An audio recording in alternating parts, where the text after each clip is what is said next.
Jó sente a forte presença de Deus. Parte 02, dia 5 de julho de 2025. O patriarca traz à sua mente pelo menos 4 assuntos para a série em consideração, dos quais ele extraiu grande conforto. Da mesma forma, você fará bem não apenas em sentar-se quieto e dizer, eu serei consolado, mas você deve procurar temas sobre os quais pensar e meditar para lucrar. Sua pobre mente pode ser levada de um lado para o outro, pelo estresse de sua tristeza, se você conseguir se firmar em algumas grandes verdades claramente determinadas, sobre as quais você não pode ter nenhuma dúvida.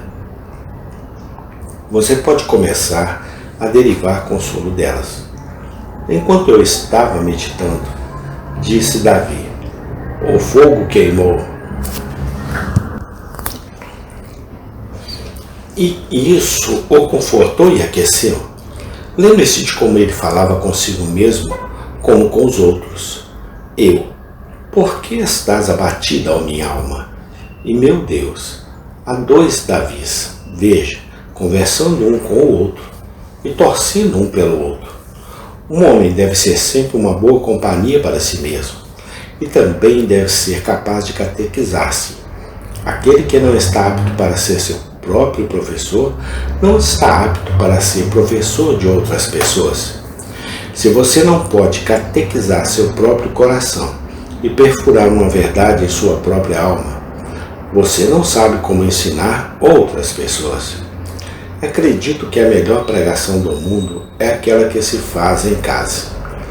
Quando um espírito triste estiver se consolado, terá aprendido a arte de consolar outras pessoas. Jó é um exemplo desse tipo de instrução pessoal. Ele tem 3 ou 4 assuntos que traz à sua mente e estes tendem a confortá-lo. 1. A primeira é, a meu ver, a extrema brevidade da vida. Observe o que Jó diz. Nu saí do ventre da minha mãe e nu voltarei para lá. Ele saiu e esperava voltar para a Mãe Terra e lá se deitar. Essa é a ideia de Jó sobre a vida e é muito verdadeira. Eu saio e volto novamente. Alguém perguntou a um homem de Deus um dia, você vai me dizer o que é a vida? O homem de Deus parou por um momento e então se afastou deliberadamente. Quando o amigo o encontrou no dia seguinte, disse-lhe, ontem fiz-te uma pergunta e não respondeste? Mas eu respondi, disse o homem piedoso. Não, respondeu o outro. Você estava lá e se foi. Bem, você me perguntou o que era a vida, e essa foi a minha resposta. Eu poderia ter respondido melhor a sua pergunta. Ele respondeu e agiu com sabedoria. Pois esse é um resumo completo de nossa vida aqui embaixo. Nós viemos e vamos. Aparecemos por um breve momento e depois desaparecemos. Muitas vezes, em minha mente, comparo a vida a uma procissão. Eu vejo vocês, queridos amigos, passando por mim, um por um, e desaparecendo. E outros vêm atrás. Mas o ponto que posso esquecer, e você faz o mesmo, é que estou na procissão e você também. Todos nós consideramos todos os homens e mulheres como mortais, menos nós mesmos. Mas todos estão marchando para aquele país de cujas fronteiras nenhum viajante retorna. Bem, agora, porque a vida é tão curta, você não vê de onde vem o conforto.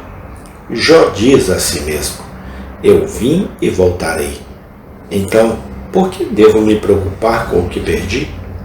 Vou ficar aqui apenas um pouco. E então, que necessidade tenho de todos esses camelos e ovelhas?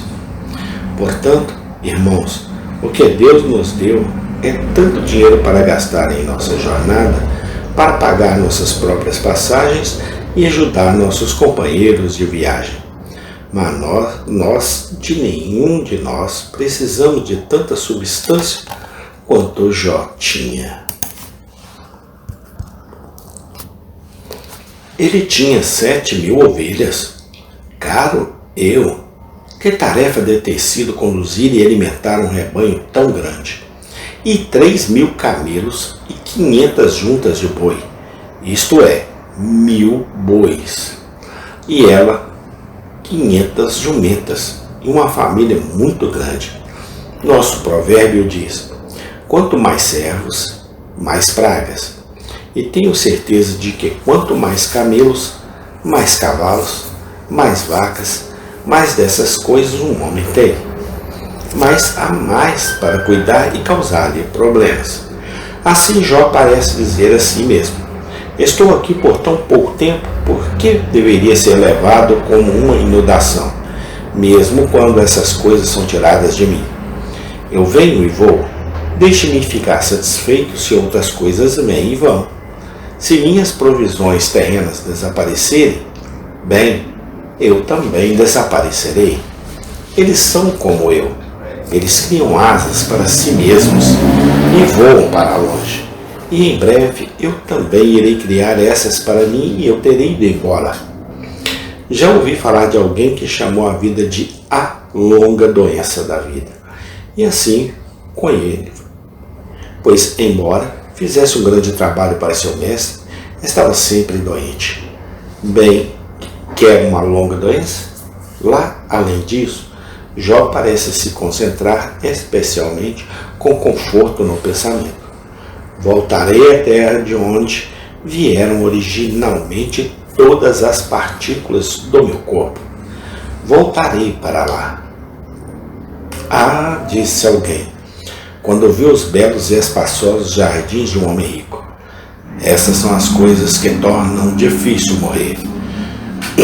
Você se lembra como a tribo de Gade e a tribo de Rubem foi a Moisés e disse: se acharmos graça aos teus olhos, dê-se esta terra a teus servos em possessão e não nos faça passar o Jordão. Se eles pudessem obter todos os seus bens do outro lado, mas Jó não tinha nada deste lado do Jordão. Ele estava limpo, então ele estava disposto a ir.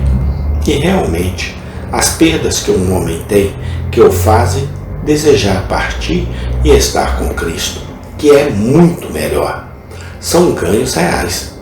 Qual é a utilidade de tudo que nos obstrui aqui? Um homem de grandes posses me lembra de minha experiência quando fui ver um amigo no campo.